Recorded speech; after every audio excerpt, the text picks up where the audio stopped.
Nasaan ka? Saan? Shangri-La. Nandyan ka ba?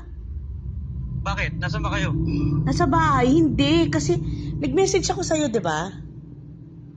Oo, yung sa SB. Oo. Pumunta kayo? Hindi. Sabi ko kung nandyan ka, pa-picture ka doon sa puno. Pero, Malaki talaga ang BGC, ma. oo nga, malapit siya sa Mango. Puno. Oo, Pumunta puno. ka na doon. Gusto ko nga pumunta. Sana pag nandun ka para isang puntahan na lang. Kala ko naman, Tuesday ako nandun. Tuesday. Lako naman baka mawala na yung puno na yun dun. Ano pa yun? Wala ako ng Saturday, Sunday. Naka-off ako eh. Ganon. Off ko yung birthday ko eh. Kasi ayoko magtatrabaho eh. O, sa bagay. Good job. O, teka muna. Anong balak mo sa birthday mo? Wala. Baka gusto mo... Nakapipils eh. Baka gusto mo namang... ganun talaga. Pero baka gusto mong manglibre.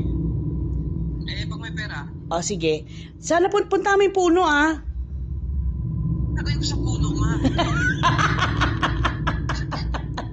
O, sige, bye-bye. Love you. Ang tanga eh. O, sige, bye-bye. Sige. Bye.